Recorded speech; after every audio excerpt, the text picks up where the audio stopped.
Welcome to episode 5 of All Things Sobriety. In this episode, we invite the talented vocal coach and performer Krissie Meadows to share her journey into sobriety. Krissie shares her struggles with cannabis and alcohol, but with cannabis-related shame being a central driver for her addiction cycles. She shares a God shot moment where she reached out to a best friend to come over, flushed her substances, and committed to something new. She courageously faced the unknown path of sobriety with the support of the 12-step program. She felt open and ready to start sharing some of her experiences out loud that she once struggled with in isolation. Krissie's story shows the transformative nature of what happens when we actually face our resentments, family trauma, and take self-responsibility. I absolutely adore this woman and all of the wisdom she has gained over the past 3 years of her sobriety, and I know that you will too. All right. Welcome to episode 5 of All Things Sobriety. Today I am joined with Krissie Meadows, and she is fabulous. We actually we just finished a performance cohort where we got to perform and sing on stage, song of our choice. And we went through this 5-week program together about kind of facing visibility wounds, getting up on stage, performing, utilizing your voice as a tool to share a message, all of these things that we kind of ran through this cohort, and it was really special to share that with you. But previously, I actually hired Krissie about 2 years ago as a vocal coach. So we had worked together for maybe 6 months to a year. I don't really remember the timeline.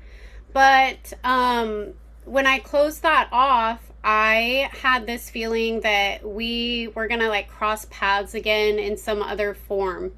And it turned out that we were able just to reconnect more recently and go through this experience together. And how was that for you, Krissie? How was the experience for you? Yeah, so first of all, I initially saw you on stage, which is something we talked about when we worked together. Mhm. Um, and it just drew me in the perfect way to get connected with you and Shauna for the Shine On showcase. Um, I feel like when I'm in those spaces, with like-minded people, I'm able to access, not only the knowledge that I have with vocal coaching, but also like a higher version of myself, like more high vibrational, especially working with women, fellow women in sobriety. Like I didn't realize how much it would activate in me. So yeah, it was wonderful. And then just singing a song that was different, a different type of style for me, and a difficult subject matter with body image and everything. Yeah. Um, 10 out of 10 experience, I would say. Yeah. 10 out of 10. And I want to just go back and reiterate the importance of that, because it's so crazy. And I noticed this in the first round too. Something so wild would happen. It's like I would leave our studio sessions, and I would be jamming out and singing on the way home. And then when I got back home to my trailer, and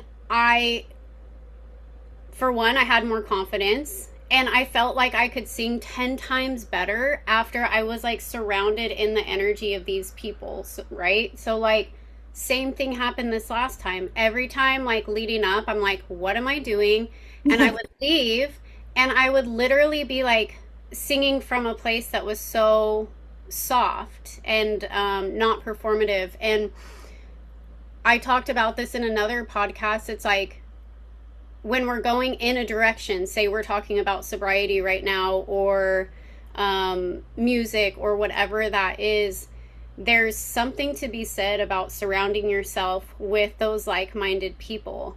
People who already have what you desire, or people that have a little bit more experience than where you are, to up-level yourself energetically and meet them there and help yourself build confidence. Because they will see a different version of you, and you will feel that like believability coming from them that you might not have yet. So like all of that to be said, um throwing yourself into spaces like that are unfamiliar, but you know you want to reach a certain level is like top tier.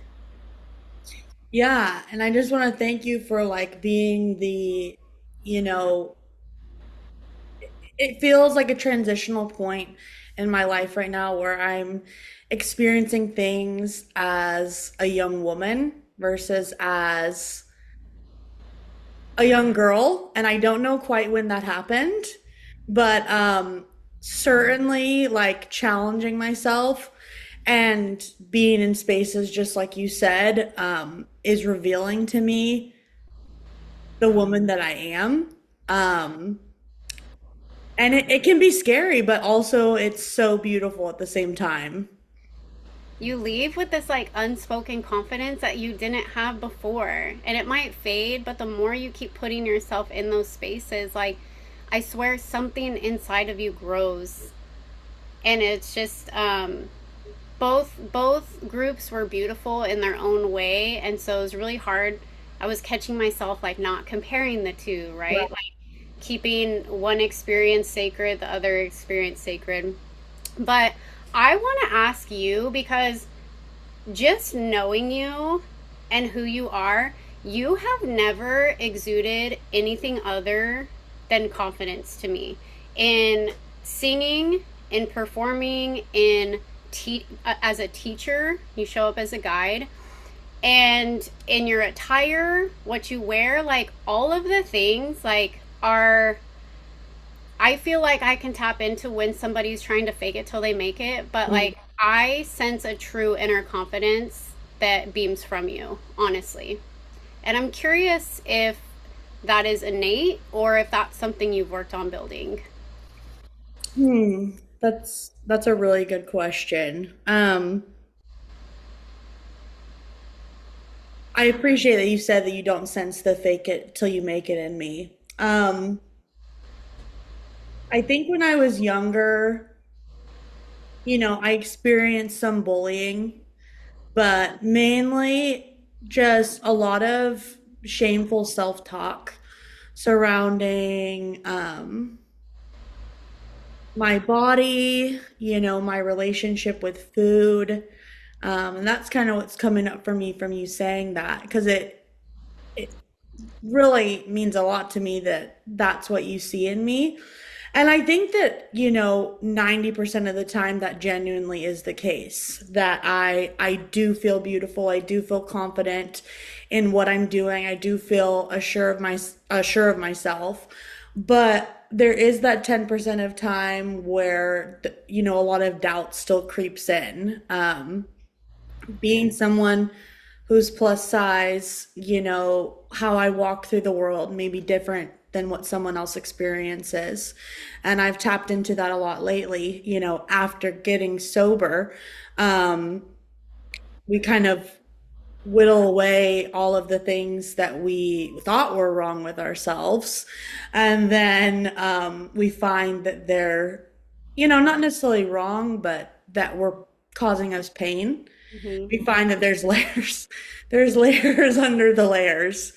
Um, Mm. so yes, I do think that there is that performer Chrissy, my true essence, that Yeah. is truly confident, but Hmm. there is still that part of me that really struggles with like walking through the world 100% confident in myself. Yeah. Yeah, that makes sense. But yeah, in any space that room that I've been in with you, I'm like, damn, like she's not this. And with music too, you can sense this level of like it is like soul. Like you have expertise, and you've worked towards mastery as well. So like that action builds confidence over time. But there's something about you that's just like meant for this work. So do you want to talk about like maybe how it was in your life when you were younger, and maybe any like breaks that you took and then why you got back into it? Yeah, yeah, no, I'm really glad you asked that.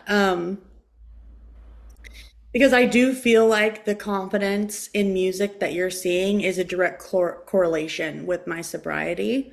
So it's good to look back on that. Like growing up, I always had these, from the jump. I think what was really important to me is that my mom was very vocal about the fact that, you're a star, Chris. Like you are a star, right? And she always say, "Oh, she's got the hands." She would talk about Barbara Streisand, and that I would sing with my hands in a certain way. And she had all these stories for me before I even like had a perception on reality. Like she implanted the story for me, that I am a star. And I carried that through with me, into high school.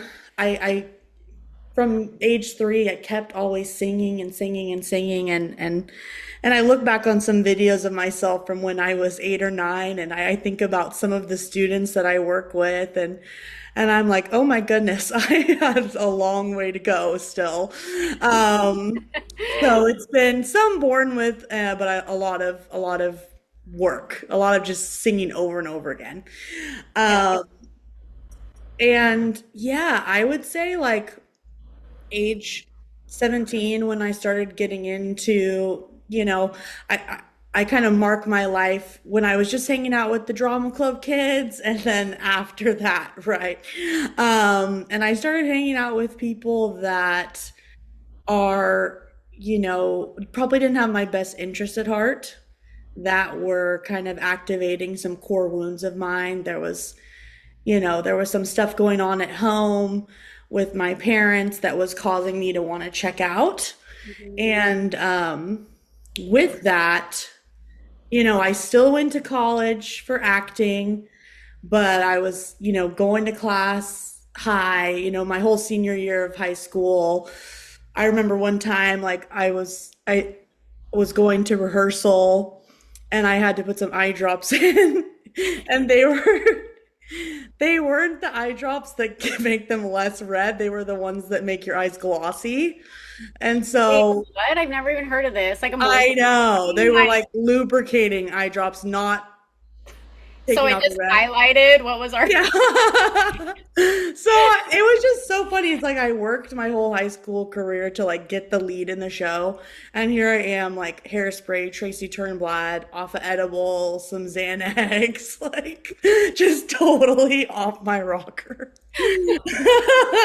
um, yeah, and just I mean to somehow pulled it off. There's that discipline somewhere down in there, but this is coming from someone where when my friends started, dabbling in stuff when we were 15, I was like, what are you guys doing? Like, you guys are gonna ruin your life. Like, Mhm. and little did I know it was like I was, I just think about that meme, like, I had to double it. I had to double You're it. like, Yeah, so I just, from the jump, addict. But yeah, then, yeah, to talk more about going into college, I managed, it was really after I left college, and I was like, okay, I'm going to be actor now. And I moved to LA, yes, and yeah, which was cool. So moving go from, for it. went for it. Yeah, but it was like right before March 2020. And so it Oh, was like, really? Oh, okay. go be actor and then stay inside. With a Um, mask. yeah, yeah. And then, my mom, died later that year. So like Mhm. from that time post college is when I kind of stopped singing. Like I would post singing videos every now and then, but like I really we talk about like I'm learning about the chakras and like we talk about the throat chakra, and man, it was just so closed off. I mean, here I was like Broadway ingenue, like wanting this sort of life into like smoking copious amounts all day, every day. Mm, And that in particular, I've struggled with alcohol, but weed in particular, it brought me so much shame. And that compiled on itself. So keep smoking to cover the shame that you're hurting your voice, but then that hurts your voice even more. So with music, that trajectory, and I want to allow space for your next question, but I yeah, no, just with no, no, that whole no, trajectory keep for me going, is girl. Go like ahead. weed just totally took a hold of my Shut it down. voice. It shut it down, and I didn't even realize until kind of it was too late. Hmm. Yeah. So, how do I want to flow this? I have multiple questions. I'm just trying to think of like linear wise, which would be the Yeah. best route to go. Um, what would you say? I'll shift here, and then we'll go into kind of how you. This will probably lead into like how you got back into being a vocal Right, right. instructor. But what was like? Do you remember having a moment, like a turning point moment, or was your sobriety more like of a sober, curious, gradual building a relationship with self journey? Hmm. Yeah. So, um, I left LA eventually because I needed to, I just felt the urge that I needed to be home. I Hmm. couldn't, I got an inheritance from my grandma and my mom passing away, and I was just totally spending it all on, that lifestyle with drugs and alcohol. And also I was mixed up with someone who I later, healed and found out that it was a, narcissistic, abusive person that I had to get away from. Hmm. Um, so coming home to Slow and being like, oh, I didn't leave my problems back in LA. Like they're still here with me. And I started like this person that I was seeing before, like they really like to drink Jameson. And I never really, dealt with that, or that wasn't my drink of choice. And I started drinking it in this like weird, I was starting to kind of lose my marbles a little bit. I was like, let me romanticize like my life post like getting out of a abusive cycle, or just trying to feel something, when really the reality was that I was not hanging out with anybody. There was so much shame built up from the weed and the smell of it because I knew how copious it was, Hmm. that I kind of resorted to literally being in my closet, like smoking and drinking, which at the time I was just like, oh, I'm in my whatever. I was telling myself, I'm in That's my all zone, me. Yeah, I'm tapped in, This is okay? the vibe. Like, I got a black light, I got a poster. I know. I know yeah, the closet space well, so I know exactly what you're talking yeah. about. Yeah. So that, I think that was it. That like, okay, like I am the problem. And the turning point, like literally one night, I was having a night like any other, just like I described. I was sitting on the edge of my bed, and, you know, people in my life I had known had gotten sober. Um, I had reached out to them very lightly, of just like, I'm depressed, I am not real, like kind of skating around it. And there was one friend in particular, my best friend, who I knew was sober. And I was sitting on the edge of my bed, joint and tall can in hand. And I just all of a sudden took my computer and I texted her, hey, can you come over? Nothing major. but I just knew in that moment that I was done. Like, and I don't, I think it was my higher power Mhm. literally jolting me up. I stood up like tunnel vision, took all my weed, flushed it down the toilet, threw away all of the paraphernalia, took all the beer that I had, poured it down the sink, and Whoa. then that was all right. That was all done by the time she came over, and she just came in, and I just broke down into tears. I said, I need help. Like I'm so unhappy. And yeah, so that was my breakthrough moment. It like, in the program of recovery that I'm in is like the term would be called like a God shot of just like, whoa. Totally. Yeah. Totally. Yeah. Yeah. Yeah. Whew. That's like emotional. I know that feeling. Yes. I just know that. I know that feeling. I know that feeling of being done, being scared, being like, it, whatever happens after this can't be worse than where I am right now. Like, if I'm sober and boring, then like I will take that over like the mess that I've created right now.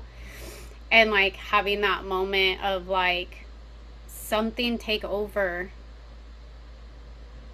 And Absolutely. that's really profound. So lay out kind of lay out kind of the next like 6 months that kind of followed that. Like, what did you start doing with your time? Like, what shifted in your lifestyle or not? Were you still trying to carry out the same persona and do the same habits, just not drink or smoke? Because it could go either way.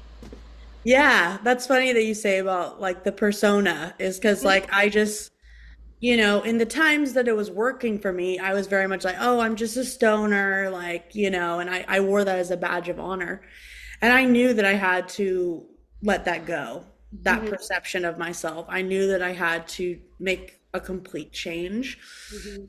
I was unemployed at the time, and so I had all the time in the world to go to meetings. And, that's like going to a noon meeting every single day. And I came in kind of guns a-blazing. Like, there's people that I feel like, or some people's experience may be that they are scared to share about what they are experiencing. And for me, it was like, oh, I am ready to Yeah. share. Yeah. Like I have dimmed my light for a long time. I don't Mhm. have my mom here anymore to talk about the day-to-day things. I'm ready. And so yeah, literally like I got a sponsor, and we started working through the 12 steps. And for me, like, working through the steps has been just personally everything to me, and taking a look at, like, lining things out. How did things happen?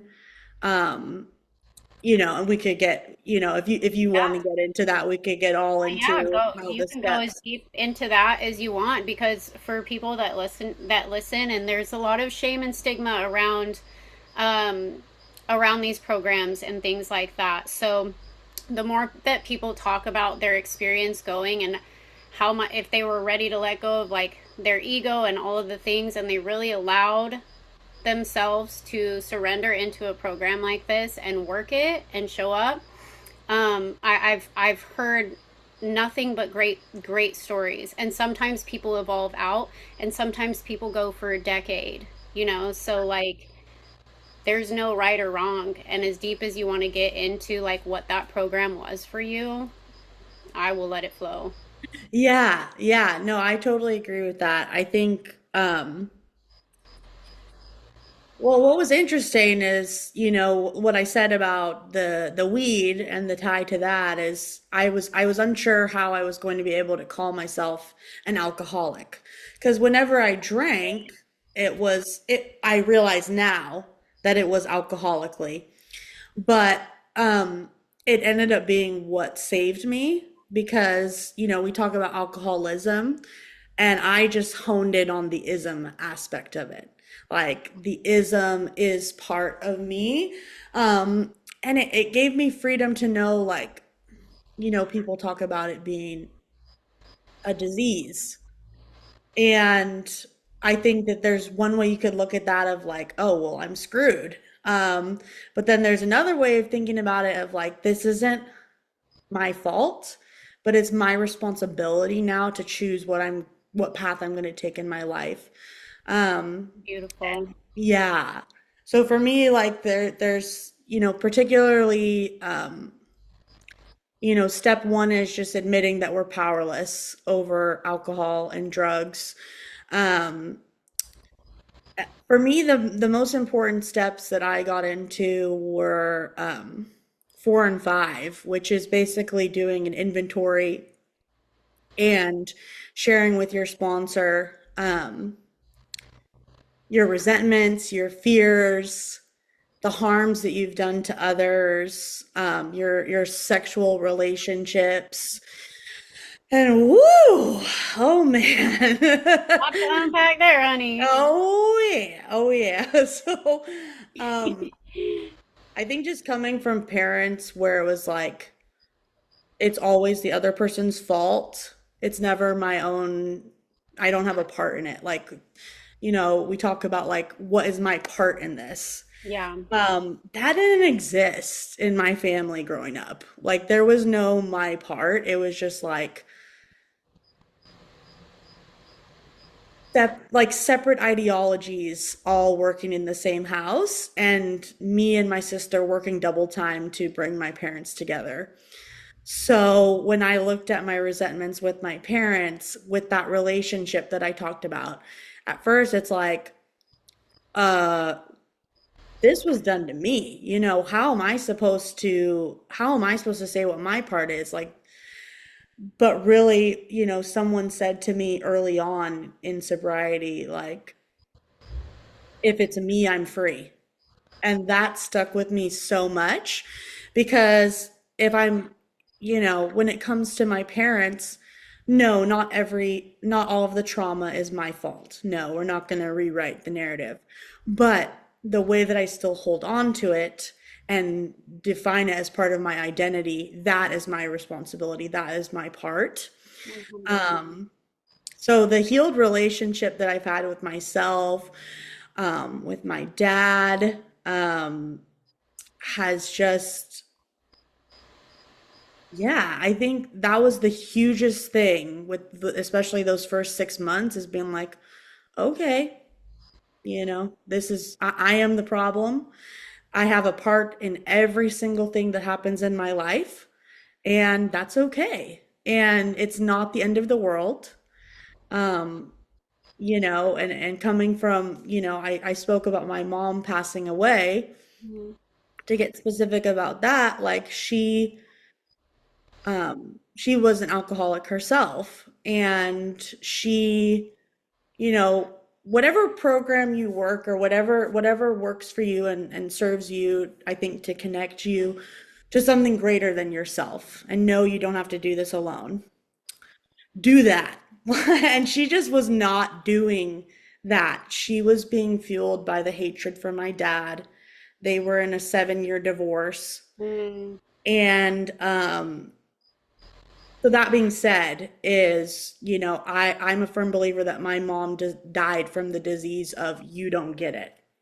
And everything has happened to me, you know? And so being able to reclaim my life and be like, okay, you guys do get it. And not everything is happening to me, it's happening for me, and God has a part in it. Has been like, I wouldn't say that that cycle is completely broken. I think that's a lifelong journey. But man, I've sure chipped away at it. I really have. Oh my gosh, that is profound. I'm definitely gonna highlight that. Um, and you do really like free yourself, but sometimes first to get to that point, you do have to go through the full range of emotions, like anger, bitterness, frustration, all of these things that you want to fuel and blame. And it's all just leading back to a place of like pain where you felt like you were hurt and you didn't deserve that, right? So, like, talking about if it's me, it's free, right? Mhm. And like, just being like, yeah, I wasn't in control at the time, but like, I have come a long way and I can protect myself going into the future. And like, just knowing that, um, it is kind of our responsibility to learn and take with us like what we take from that trauma instead of like overly identifying with it, Right. just kind of learning and taking the lesson, because it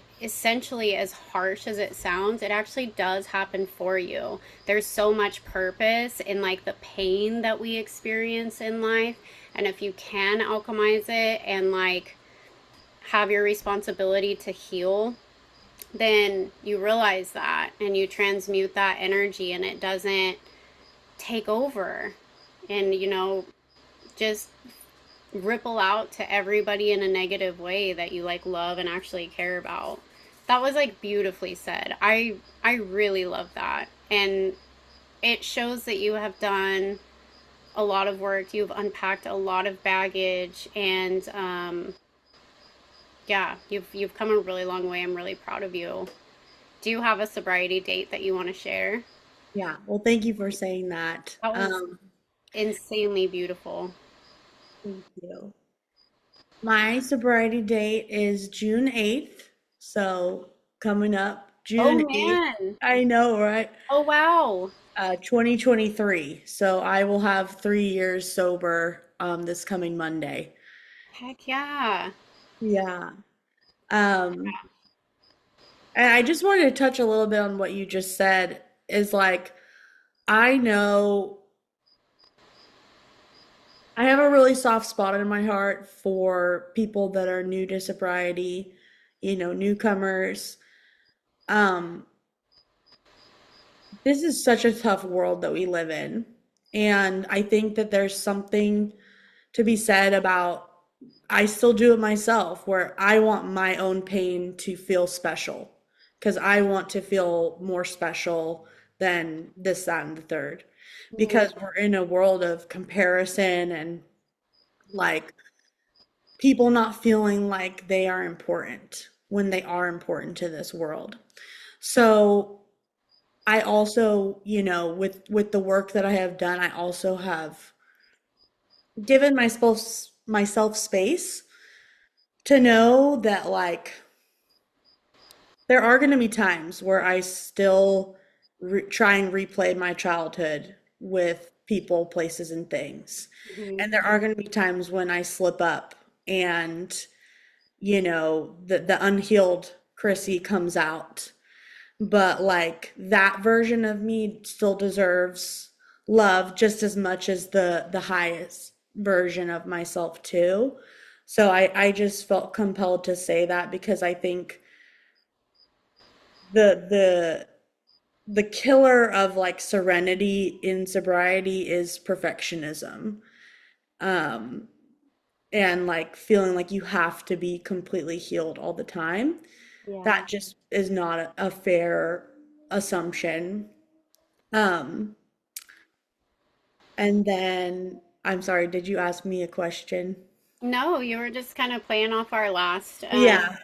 But I I feel that too, and we never give ourselves the grace that we give to other people. It's so easy to like give and give and give and work that muscle for others, and then when it comes to ourselves, it's like criticize, judge, like, especially like if you think about the old versions of yourselves who were really struggling and in a lot of pain and didn't know how to manage that and just wanted to escape it altogether. That version actually needed the most love and healing and deserved the most love and healing too, It's not based on our actions or where we are in our journey. It's like source love is really truly unconditional. So if you do find yourself reverting back, Hmm. maybe you're tired or had a mentally heavy week or whatever, it's all good. Just recognize and like just keep it moving the best you can. Right. That's such Yeah. a good message. Yeah, yeah, like the term halt, like hungry, angry, lonely, tired. Yes. A lot of times if I get to the point where I'm just so outside of my body and just Yeah. reacting like in self-will, like not aligned with my higher power, it's usually all four, you Yeah. know. It's You're like, usually I'm checking all the boxes. I'm overstimulated AF and I'm just in the tornado right now. yeah, the acronym could continue for like um and yeah, I think that's what fed my addiction for so long is like I kind of thrived in that chaos, I feel like, because it makes you feel alive, it makes you feel important. It I think to really specify the chaos for me, like I said with my parents, was like let's all sit down and have dinner together. Let's all get together and just that glue never fully sticking, you know, down to the restraining orders and the words said and the just the hate that happened. Um I have to be super kind with myself when I'm like I have a lot of moments where everything's just going smooth, and I'm like, how can I F this up? Like, how can I stir the pot a little bit to bring back that feeling of chaos from my childhood? That's Um, watch reality yeah, TV girl like me. yeah, That's how I do it. I don't yeah, invite it into my own life because I'm not here to destroy myself anymore. However, right. there's something still a little comforting about the yelling and the screaming and Mm, yes. but no, I hear you. Um, so one question that I do want to ask, and I think this would be really important, considering that you were fueled more by like cannabis, or that was like your drug of choice that started like the shame compiling and all of that. Would you recommend for somebody who's wanting to give that up? Or do they invite that into AA often without any like judgment or anything? Mm. Do they kind of integrate that in the same way that they would the 12 steps for alcohol?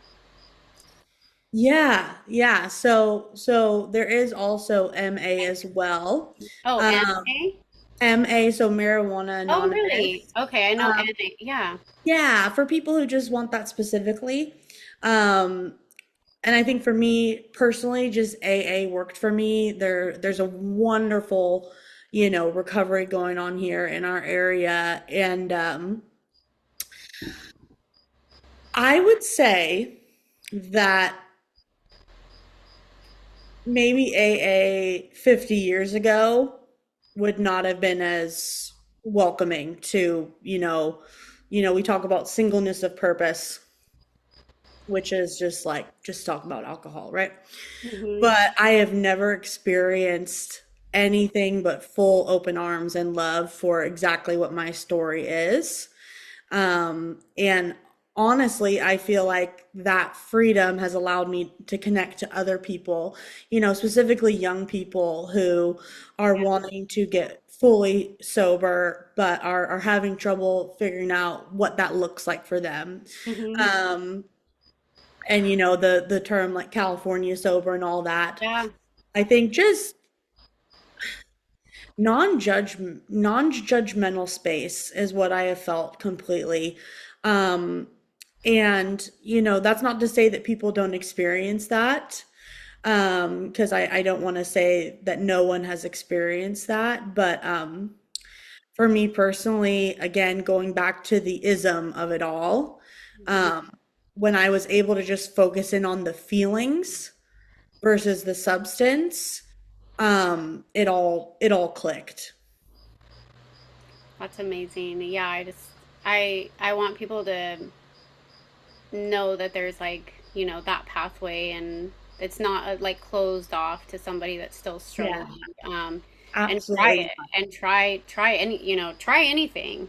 Try try what resonates, but you got to change cuz what you're not changing you're choosing. So, Mm. um one thing that I definitely want to talk about with you is like you are still able to like go and party it up at festivals. Like I know in sobriety we have to go through this part in our journey where we have to re-identify what fun looks like and what feels fun and what feels like play and joy and all of these things without a substance to enhance the experience or whatever. Um, so for my extroverts and for people who love doing things like these, but could really feel like held back by not taking that leap into an alcohol free life because they don't want to give up the bass and the music and the community and all the things, and they have a lot of fear around that. So you're somebody who is able to show up to these spaces now where you are today. Can you talk about like that for you and like how it feels to be like present in those spaces and that kind of thing? Yeah, absolutely. I feel really blessed that, specifically the festival that I just came back from, Lightning in a Bottle, like they have a sober space there for people too.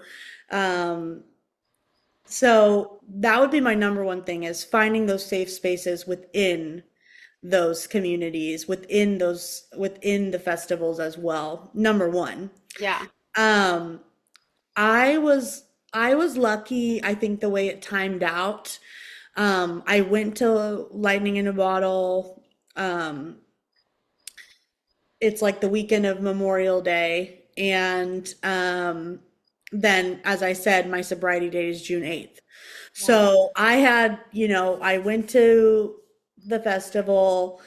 I decided, oh, I don't want to dabble in these harder things. I kind of was scared straight a bit about all the fentanyl going around, and like I just was like I just don't want to do that.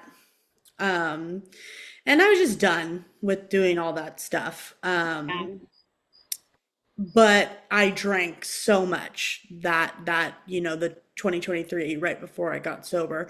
And mhm. that was another, going back to your question before about like aha moments. I mean, I was like, this is like my favorite place, going to a music festival and I'm miserable. Like it's hot out. I can't stop drinking to try and keep up with my friends, and it's not working.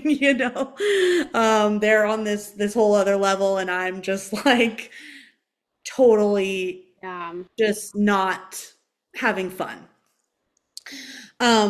Shooting forward. So I'm saying that because I was able to have sort of almost a full year of sobriety before going back to the festival. Hmm. So I think that that was an important piece of it. I don't know if like immediately right when I got sober, if it would have been the right space for me, Totally. but give it some time. And it has just been the most fun, expansive experience for me to realize like I don't need to, exit the dance floor to get a drink, or I don't need to spark something up in order to create a vibe. Like, I am the vibe. Like, the music, I am totally 100% connected when I'm on the dance floor.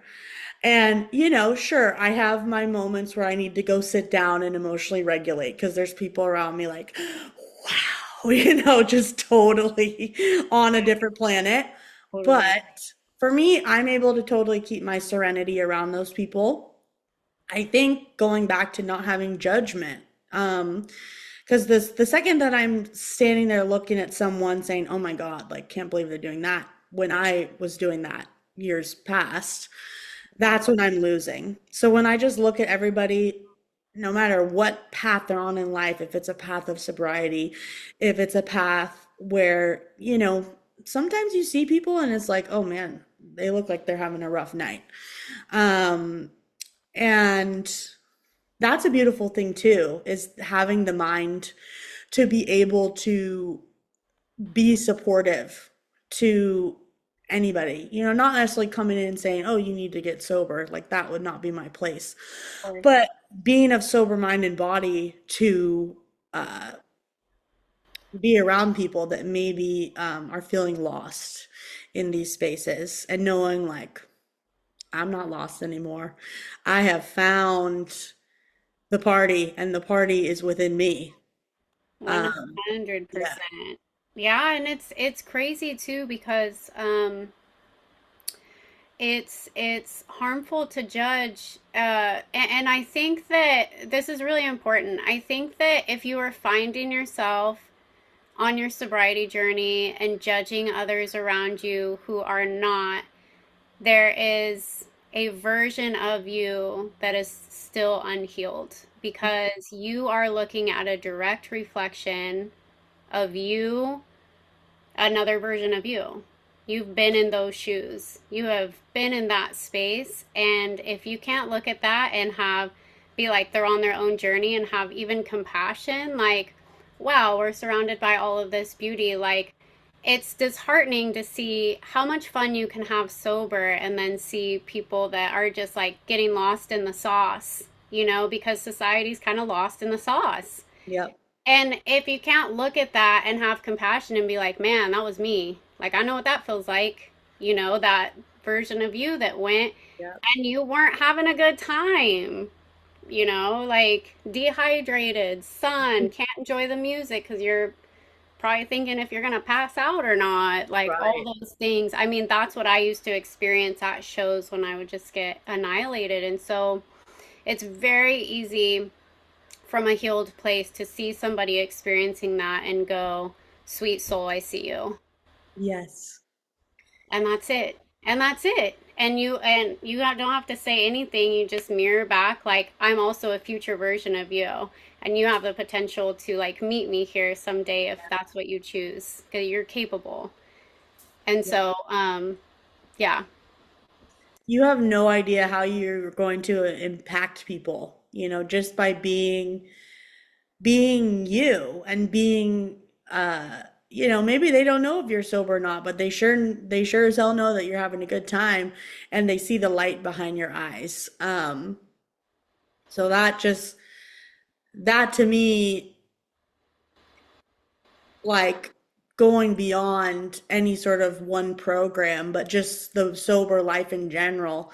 When we talk about attraction rather than promotion, you attract people and you inspire just by being your true authentic self.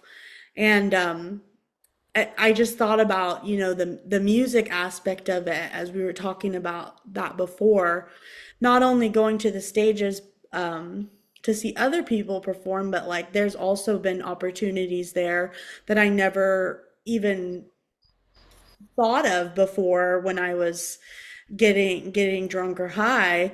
Um, and they have like a whole stage there that basically is karaoke, but it feels like a part of the whole festival experience. Like I'm up here singing for these festival goers, and I've done it the last 2 years, and specifically this past year, I sang 2 nights in a row. I sang another Chapel Roan song like I did for the showcase, but this one was Good Luck, Babe. And then the next night I did I Will Survive, Gloria Gaynor. And it was like nothing I've ever felt before. I mean, I'm in my element. My voice is full of dust, but I'm going for it. Like, and just like that, like that is like the spaces that I just wasn't even putting myself in anymore when I got into my addiction. Like, I just thought, oh man, I don't want to go up there and sing because my voice is not going to be to the level that I want it to be at. And now, like, one of my huge inspirations for getting sober is Miley Cyrus. And she talks Yes. about that. Yes, yes. She talks about that, how she likes to be 100% ready 100% of the time. And I just got chills because I'm thinking about this time that I was in LA listening to her podcast or listening to her on the Joe Rogan podcast. And I was just like, oh, I'm never going to be able to be sober. And here I am on your podcast Yes, talking about it. yes, I quoting actually just Miley, and got now chills. you understand. You know, you understand. And it's Miley. crazy to think that like this is how it's such alcohol as an entity, as a spirit, as an essence has such a it's trickery, you know, and it's disillusion, and it's like you would think that you would need the alcohol to get up there on stage, but if you were in your active addiction and stuff long enough, it steals every ounce of confidence and self-worth and self-esteem that you may ever had at some point in your life. And when you get sober, you get to gift that back to yourself, and it's like a true inner confidence that cannot be shook. But it's like it's just crazy to think that like you need alcohol to get on the stage, but then at a certain point it's like it's not even serving you anymore, you know, and you have to get to a point where you realize like I'm not even having a good time. Like I'm truly not having a good time. And then you're like, "Oh shit, I have a hell of a habit to break then." Right, right. I have weaved my entire identity into the substance, you know. So where do you start to untether that? But it does. It's a thief, and it is a liar, and that's what I've found in my experience. Um, 1000%. One last thing that we'll close out with, you know, if somebody say, okay, you shared the story in the beginning about you sitting on the edge of the bed, joint 40, I see it. Um, if one of your dear friends found herself in that position and she had called you and you showed up at the house, what would you do or what would you say to your dear friend? Oh man.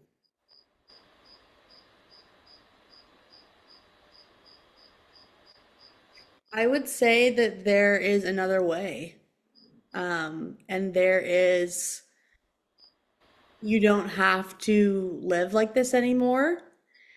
And there is another side to this coin that you haven't even seen yet, that you don't even know is possible. There is so much love out there waiting for you, love for yourself. And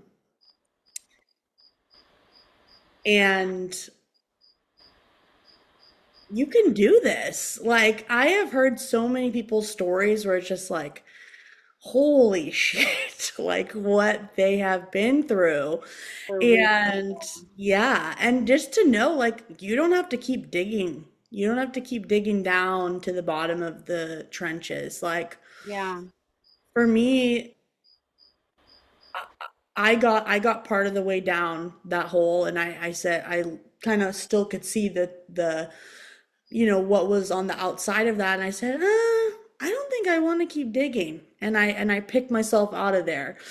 Some people, they go all the way down, and that's what it takes for them. And their deep is deep, honey. Yep. Yep. So go through what you And then need the to more go through. impact they're going to end up making on the other end of that. How deep they went is how high they're going to fly to on the other side. So when you see Yeah. somebody like you go, man, if you make it out of this alive, you are going to move actual mountains. That's what I've always experienced. The craziest stories are the people that like really impact and change the world afterwards after they dig themselves out of hell. Yeah, absolutely. So like for people, and I say this as someone who, also has experienced loved ones in addiction as well, and people who, those of you out there that like love someone who is an addict, um, it's the hardest thing in the world just to know that they have to go through what they need to go through in order to get to that, their version of bottom. And so thinking about this person in my life, or this, talking to someone and saying, I'm here to help, I would also say, you have to want this more than anybody. You have to want it so bad that it's the only thing, you can do right now. And Yes. because it's like being handed a key, but like you have to find the door, you have to unlock it, and you have to walk through that door on your own. Mhm. And yeah, like I just talking about that version of myself who lost her voice and turned, was handed that key, and the door that I opened was now I help people find their own voice. I mean, what is that? Like, that is so cosmic and just life affirming for me. Yeah. And you do a fine job at what you do. You are here to do that. That is your medicine, and it's gorgeous. And I just want to thank you so much for like sharing all of your wisdom that you've gained in your experience and for just being you. I have a true, genuine connection with you, and I'm very grateful for that. Yes, I know. I'm so grateful for you too. And I'm really grateful for the opportunity to like talk about these things. And like, I just feel like we're a reflection of each other. And not only because we're both blonde and both Chrissy and Christy, but just I see in you um what I see in myself is that's a young woman wanting to keep finding the better version of herself in this life. And it's just you're truly inspiring to me. And I really think that you wanting to get other people's stories out there, um, for someone to see who maybe is struggling, I mean, there's nothing more beautiful than that. Thank you. I feel it. I feel it. I'm just opening up the channel, and that's it. This is God's mission, but Mm, I'm excited to play a portion in the role. mm. But yeah, thank you. I can't wait to highlight this. There's so many freaking good moments. Yeah. I'm gonna stop recording, so Okay. I'm gonna say bye to Chrissy.